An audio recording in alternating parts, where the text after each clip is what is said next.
watching this recipe, I just want you guys to keep in mind that everyone's take on a recipe will be different. So Parvati, your recipe is different than your neighbor's recipe in Georgetown, okay? Now that we've got that covered, I've got a dry pan on a medium flame and I've got my lamb. I have 3 pounds of lamb cut up into big pieces. And I'm using a dry pan because you can see it's pretty fatty. And what I want to do, it's been washed with the juice of a lemon and cool water, drained. But what I want to do is sort of render out some of that fat. That's why I didn't start with any oil in the pot there. Now if you want to skip this step and proceed, it's totally up to you. But what I'm going to do is cook that, sort of brown it. It's not really about browning it, but to render out some of that fat. I'm going to remove that fat from the pot. I'm not going to put it down my sink because that fat's going to choke up my sink. I'll put it in the rubbish and then we'll continue. So whenever you're not from a certain country, people think you have no right or no authority or any sort of reason to make a traditional recipe. And this is a traditional recipe in Guyana. It's usually made a couple days before Christmas and it slowly cooks on the stove for 3 or 4 days. The longer it stays on there, and the casserib that we'll be using, which is this thick syrup that's derived, it's like a molasses almost. I'm just going to crank up my heat just a little bit more. That's derived from cassava and was the native people of Guyana in South America. And to be honest with you, I spoke to an elder of the Carib, or maybe it was the Arawaks in Trinidad, and he mentioned to me that while Guyana is known for casserib, so too, little known, but so too, the native peoples of Trinidad and Tobago were making casserib for as long as there's been those native peoples that came up the Orinoco into Trinidad and Tobago. So I'm not trying to steal anybody's thunder, but I'm just letting you all know that it can be found in Trinidad and Tobago as well. And the casserib was used as a preservative for meats and stuff like that. This is why it can stay on the stove here and you can reheat it for 3-4 days and it will still be good, because it has that sort of preservative property about it. It's been about 5 minutes since I've added the lamb to the pot, and this is the sort of fat that's rendered out already. What I'm going to do is, off camera, I'm going to remove that because I don't want that fat floating around. That fat is not good for us, yeah? I'm going to remove that fat and then we'll continue. I got about 2.5 tablespoons of that fat removed. So just going to give that another quick stir. And you know, Pepperpot is one of those things where I am doing exclusive lamb in here, but you can do an assortment of meats from pigtail to oxtail to cow foot to just about anything, beef, chicken, whatever suits your sort of appetite, right? People do combination and do single. That's what we're doing, and I just want you to head over to CaribbeanPot.com and you'll see many years ago I shared a recipe for Pepperpot, the original one that I shared, and that is still the most watched and most commented Pepperpot video on YouTube. I kid you not. And maybe that's what angers a lot of people, is that I'm not Guyanese and I'm doing Guyanese things. Anyhow, I put some salt in there, and you know, and this is why I started off originally by saying that everyone's recipe is going to be different. For example, onion. Most people don't put onion in theirs. I like onion in there. I love the flavor of onion. I wish I had the sort of Guyanese thyme, but I don't have Guyanese thyme. I've got just plain old French thyme that's going in there. We need some orange peel. If I had dried orange peel, I would much prefer to use dried orange peel. Now, my GT brothers and sisters will say that you must put wiri wiri peppers. This one here is called fine wiri wiri. Yeah, I had it in my garden this year. This is out of the freezer and I like it spicy, so I'm going to add that in there. In Trinidad and Tobago, growing up, we've always had what our Guyanese brothers and sisters call wiri wiri, but we don't call it wiri wiri, we call it coffee pepper. It's a bit bigger than this, and the reason why we call it coffee pepper is because it reminds us of coffee beans, well, not beans, but the fruit when it's on the tree. I also like adding a bit of garlic, and it's going in whole, that's fine. You need some cinnamon in there, and I like also adding some big pieces of scallion. Salt, brown sugar, cinnamon, thyme, onion, scallion, the fine weary pepper. If you don't have weary and you want to add some Scotch bonnet, I have some. Hey, you're not going in there today, partner. That's going to be too spicy. You can add one of these guys if you want it, habanero.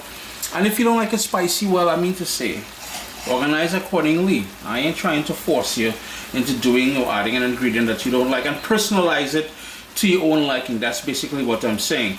However, you cannot skip this ingredient when you're making pepper pot, and that is the casserie.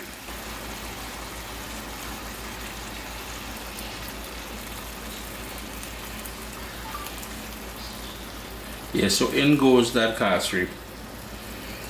And I'm gonna rinse this out with some water. I'm gonna give that a stir, and then we're gonna cover it with water, bring it up to a boil, and let that go for about 2.5 to 3 hours. We want the lamb nice and tender. And if you notice, I cut up the lamb into about 2-inch pieces, nice big pieces. And what I failed to mention earlier, there's also bones in there. So we need those bones in there for that lovely flavor and deep, rich. Yo, we get into the heart of the action. Yeah, so I just rinsed out. I'm gonna rinse it again and keep adding more water in there. And as always, the printable recipe will be available. Oh, I need some more water at Caribbean Pot within the next caribbeanpot.com within the next 48 hours or so. We really want to make sure this is covered, and you're gonna have to keep adding more water. Please don't ask me about stock. Stock makes no difference in here. The star boy of the show is that casserie. That's gonna add all that deep, rich flavor. And we're just gonna let this come to a boil, and we're gonna reduce it to a simmer. And again, don't tell me anything about no pressure cooker. Granny and them didn't have pressure cooker back in the old days, and they refused to use it anyways because rumor is that thing does explode. Anyhow, we're gonna bring that up to a boil. We're gonna reduce it to a simmer, and we're gonna let that pepper pot just go nice and slow. Nice and slow. What I failed to mention, I added 3 cloves. It wasn't in my ingredient list there, and then I remember, wait a minute, we need a little clove in there. So, with that said, if you wanted to add a star anise in there, if you wanted to add a couple bay leaves in there, that is totally up to you. Lamb, pepper pot, yeah boy, it's gonna be a nice time. It's come up to a boil, and I've reduced it to that sort of simmer that you're seeing there. I'm just gonna go in and remove all of that sort of build up at the top there, that sort of frothy scum, and that's gonna go into the sink. And I'm just gonna keep doing that, and we just have to keep an eye on things now. Stir it every, I don't know, every half an hour or something, but make sure there's enough liquid in there. If you need to top it up over time, by all means top it up. We ain't trying to burn the pepper pot. It's supposed to have a nice sort of gravy for dipping bread on Christmas morning. You dip your bread, you eat a nice big piece of that lamb pepper pot, chicken pepper pot, beef pepper pot, whatever pepper pot you make. Listen, dippity dip, man. What I forgot to mention is I had the lid on slightly ajar, so there's probably about 1/2 centimeter there, and I've stirred it 4 or 5 times already. Now I know from the last time I stirred it was almost tender. We are 2 hours and 15 minutes into things here, and I don't want this to collapse anymore. I don't want it to start falling apart. We're not trying to make shredded lamb, we're trying to make lamb pepper pot. So what I'm going to do now is, well, I stirred it, but at the very top I can see some more of that oil. See, there's more of that oil. So what I'm going to do is add it to my little container here, because I really don't want to be eating all of that fat. The boy done big as it is already. Gosh, new year coming, we have to change things. So I'm going to go ahead and remove that fat. And I've removed about 3/4 cups of oil. That's pure fat. Once it cools down, I'm going to add it to the rubbish. But anyhow, here's how we're going to personalize things. You're going to taste it and adjust the salt. You can fish out the cinnamon and the sprigs of thyme if you wanted. I'm going to leave it in there, because what I'm going to do is have some today, and then in a day or two I'm going to heat it back up again, and I want those flavors to be nice and pronounced in there. Chris here, CaribbeanPot.com.